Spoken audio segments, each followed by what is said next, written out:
कितनी बार मुनि महाराज जी बनना पड़ता है मोक्ष पाने के लिए? बहुत सुंदर। नमस्ते गुरु जी। कितनी बार मुनि बनने पड़ता है मोक्ष जाने के लिए? आपका यदि पुण्य है, आपके पूर्व भव के संस्कार हैं, तो एक भव में भी उत्तम द्रव्य, उत्तम क्षेत्र, उत्तम काल, उत्तम भाव यदि मिल गया, उत्तम द्रव्य, उत्तम क्षेत्र, उत्तम काल, उत्तम भाव, तो चारों जो है उत्तम मिल गए, तो आप उसी भाव से भी जो है मोक्ष जा सकते हैं, ठीक है ना। और उत्तम आदि होने के बाद भी हो सकता है हमारा जो है विशेष साधना नहीं हो पाई, तो हम जो है संलेखना समाधि मन करते हैं, तो कहते हैं यदि हम उत्कृष्ट संलेखना समाधि मन करते तो उसी भाव से मोक्ष जा सकते हैं, अथवा 2-3 भाव में भी हम मुनि बन करके जो है मोक्ष जा सकते हैं, अथवा 7-8 भाव में भी, अथवा जो है बहुत से वक्त यदि हमने उत्तम संलेखना की है, बहुत से वक्त 48 भाव के अंदर जो है हमें जो है मुक्ति की प्राप्ति जरूर हो जाए। इससे ज़्यादा आपको भाव मतलब 32 हो, 48 नहीं 32 हो, तो कंटिन्यूअस हमें समाधि वरण लेना पड़ेगा। एक में भी आपने धारण, एक में भी यदि समाधि उत्तम ले ली तो उसी भाव में 2-3 भाव या 7-8 भाव या 32 भाव में तो आप जो है नियम से जो है मोक्ष आप चले जाएंगे। ये एक बार विधि आपने जो है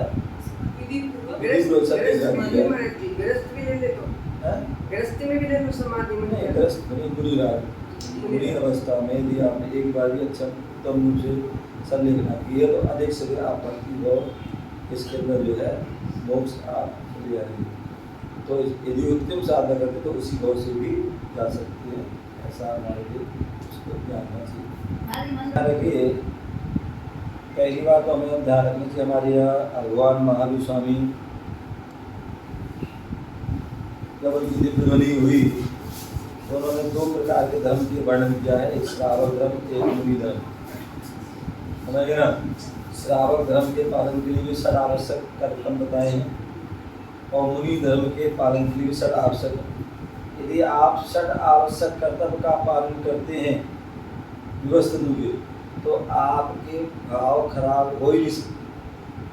मुनिराज जो है अपने 6 कर्तव्य का पालन करते हैं, वे 28 गुणों का पालन करते हैं, 28 कृतिकर्म करते हैं, तो उनके पास समय ही नहीं बचेगा। इसी प्रकार साहब भी अपने जो है अगर सत्कर्म कर रहा है, देव पूजा, गुरु पास की, स्वाध्याय, संयम, तप, दान इन कर रहा है, तो उसकी पूरी जो है क्या होगा, उसकी दिनचर्या बिजी हो जाएगी, समझ गया ना। दिनचर्या विधि हो जाएगी, सुबह उसने पूजा की है, दोपहर में भी अपनी कुछ पूजा अर्चना करी, जो भी शाम को भी आरती आदि करी, सुबह उसको गुरु उपासना करी है, सुबह गुरु को उपदेश में चला गया, गुरु के आहार में चला गया, गुरु के स्वाध्याय में चला, गुरु की भक्ति में चला गया, तो उसमें कैसे बिजी रहेगा है। स्वाध्याय है, स्वाध्याय के लिए बोला हमारे यहाँ 4 टाइम स्वाध्याय किए थे, पूर्व रात्रि, अपर रात्रि, पौर्वानिक, मध्याह्न, ये 4 टाइम स्वाध्याय है। 4 टाइम स्वाध्याय करते हैं तो हमें टाइम ही नहीं सही, हम जो है तप का पालन कर रहे हैं, तप कर रहे हैं, साधना कर रहे हैं, संयम पालन सामयिक कर रहे हैं, तो इसमें इतने में सारे में जो हमारा जो है पूरा बिजी शेड्यूल रहेगा। और उसमें जो है आप स्वाध्याय करेंगे, चिंतन मनन करेंगे, तो उसमें आपके परिणाम ही पवित्र रहेंगे, तो उसमें परिणाम खराब होने की बात ही नहीं। और यदि हो जाता है तो तस्मिच्छामि गुणम,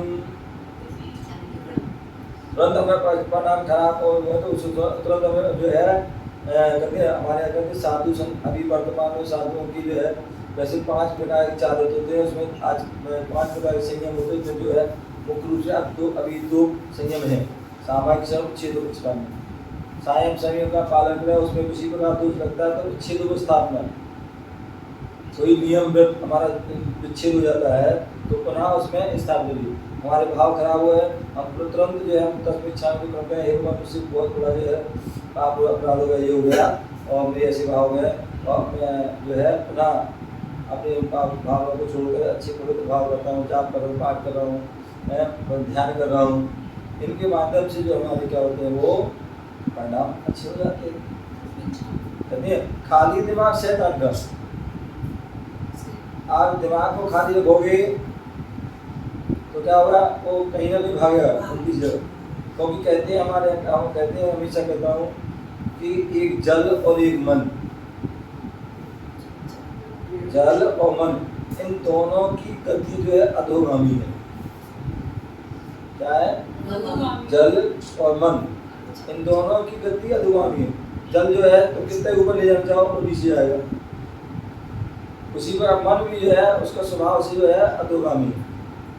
लेकिन हम जल को ऊपर ले जाना है तो क्या करते हैं, उसको यंत्र का सहारा, यंत्र का सहारा, मोटर लगा देते, लूप लगा देते, पंप लगाते और उससे वो पानी ऊपर करता है। उसी प्रकार मन को हमें जो है ऊपर की अच्छाई के ले जाना है तो उसको मंत्र में लगा दो। किसमें लगाओ? मंत्र में। मंत्र में लगा दोगे तो मन हमारा जो है व्यवस्थित रहेगा, उसमें पूरा हमारे बुरे भाव नहीं होंगे, अच्छे अच्छे भाव ही होंगे। ठीक है ना? तो इसलिए हमारे लिए दिन रात जो है मन को अच्छे कार्य में लगाएं। पूजा में लगा रहे, गुरु भक्ति में लगा रहे, स्वाध्याय में लगा रहे, तप में लगा रहे, त्याग में लगा रहे, ध्यान में लगा रहे, संयम में लगा रहे, दान में लगा, इसमें कर अपने। ठीक है ना? तो इससे आपके यहाँ वहाँ भाव जा ही सकते हैं। और फिर हमारा अंत में ये भी कहा है, मन जाता है जान दे, तू मत जाए सुजान, और रस्सी आवत जावत है, सिर पर पड़त निशान। समझ गए ना? यदि मन जाता है तो जान दो, पहले तो प्रयास करो ना जाए, और चला गए चले जान दो।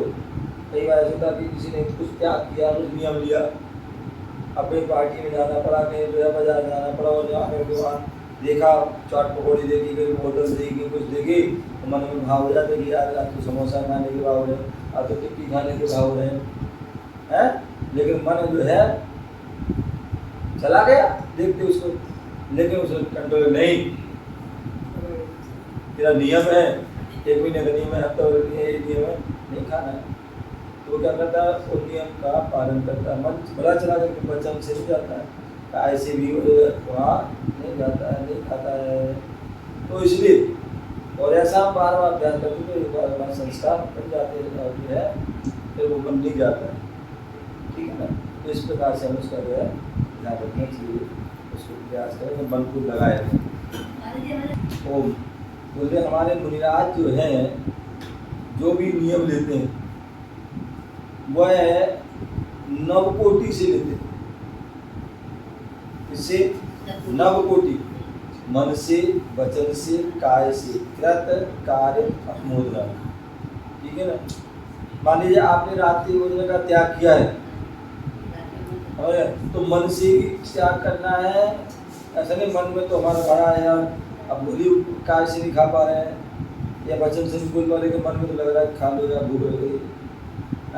तो वही मन से भी जो है, मन से भी त्याग करना है, वचन से वो कभी आनंद से, मुझे भूख लग रही है, कैसा लग रहा है भोजन कर लूँ, तो वचन से भी ना, काय से भी नहीं आना चाहिए कि नहीं तो खाने लग जाए। अब तो मन चले गया, अब तो वचन से कह दिया अब तो खा ही लो, है तो खाने लग जाए, तो खाना भी नहीं है। तो मन से भी नहीं, वचन से भी नहीं, काय तुझे इतना स्वयं खाना है, उत्तम तो मार्गे है। हमने जो है वो रात्रि का त्याग किया है, तो हमें भी नहीं खाना है। और चाहे वो बेटा हो, चाहे बेटी हो, चाहे पोता हो, पोती हो, चाहे पति हो, कोई भी हो, उनको खिला, या रिश्तेदार हैं उनको खिलाना भी नहीं, उनको खिलाना भी नहीं है। और यदि कोई खिला रहा है तो उसकी अनुमोदना भी नहीं, हाँ तूने अच्छा किया भाई, समझ गए ना? एक उत्तम मार्ग है, एक उत्तम त्याग है, एक उत्तम त्याग है, ये हमें करना चाहिए। अब इतना कर लेते हैं तो अच्छी बात है, नहीं कर पाते जितना हो जाए उतना अच्छा है। भाव चले जाते फिर क्या प्रार्थना करें है भाव चले जाना हमारे तो प्रार्थना क्या करना फिर मैं कह रहा हूँ, प्रार्थना देना चाहिए, गुरु महाराज से प्रार्थना दो उसका, यदि आपके पास आसपास गुरु महाराज हैं तो उन्हें बोलो कि हमारा उपवास था मेरा और हमारे जो है खाने में भाव चले गए या फलानी वस्तु का त्याग था और उसमें हमारे जो है भाव चले गए, तो ऐसा उनके पास जाएं और उसका प्रायश्चित दें। यदि वो नहीं है तो यथाशक्ति जो भी हम जो है कोई भी मतलब जो है एक माला आदि पे रहे या कोई भी उसका जो है क्या करें तात्कालिक जो है एक माला पी लें, कोई रस का त्याग कर लें और बाद में गुरु महाराज मिले उनसे उसका प्रायश्चित दें। ठीक है ना, तो इस प्रकार से उसको हमारे यहाँ से विद्या विनियम ददाति, विद्या विनियम ददाति ऐसा जो है स्कूलों में पढ़ते हैं। ठीक है ना, तो हम जो है जब हमारे अंदर ज्ञान होगा कि ये हमारे पंच परमेष्ठी हैं, क्या ये हमारे भगवान हैं, हमारे गुरु हैं, ये हमारी दिनवाणी है, या सामान्य लौकिक विनय में भी हम देखते हैं हमारे जो सास हैं, हमारे ससुर हैं, हमारे पति हैं, हमारे जो भी माता पिता हैं, गुरुजन लौकिक गुरुजन हैं या कोई साधर्मी है, तो हम जब जो है जानते हैं कि हमें इनकी जो है करने चाहिए यथा योग विनय करना चाहिए। और जो क्योंकि बोले यदि आप सम्मान दोगे तो सम्मान मिलेगा, हम चाहते हैं कि लोग हमारा सम्मान करें तो आपको सम्मान देना होगा तभी सम्मान मिलेगा। आप चाहते हैं कि हमारा बेटा हमारी बेटी हमारे पोता हमारी पोती विनय करे, तो हमें भी अपने से बड़े बुजुर्गों का विनय उनकी सुनना बढ़िया। हम चाहते हैं कि हम हमारे पोता पोती बच्चे बच्ची हमारे मंदिर जाएं, भगवान के दर्शन करें, गुरुओं की सेवा करें या उनकी विनय करें, तो हमें उसके पहले हमें भी करना होगी। ठीक है ना, तो इसलिए सबसे मेन बात है आप जो है अध्ययन स्वाध्याय करें। विनय करने से क्या लाभ होता है?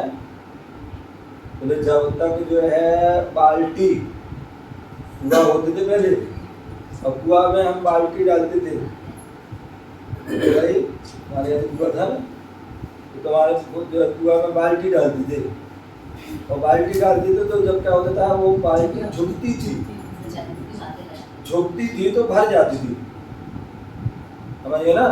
बाल्टी को हम कर झुकाते थे तो भर जाती थी, और कई बार क्या होता है फिर बाद में स्टील की बाल्टी आ गई थी, और स्टील की बाल्टी हम डालते थे वो डूबती नहीं थी, तो हम क्या करते थे उसको बाहर उठाते फिर गिराते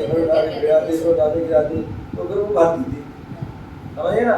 तो जब बाल्टी झुकती है तो भर जाती है, बाल्टी झुकती है तभी भर जाती। उसी प्रकार हम भी जो है गुरुओं की देव शास्त्र की विनय करेंगे तो हमारी आत्मा रूपी बाल्टी वो भी सद्गुणों से भर जाएगी। आचार्य कुंद स्वामी ने जो है कहा है जो है विनय मोक्ष द्वारो, विनय क्या मोक्ष का द्वार है।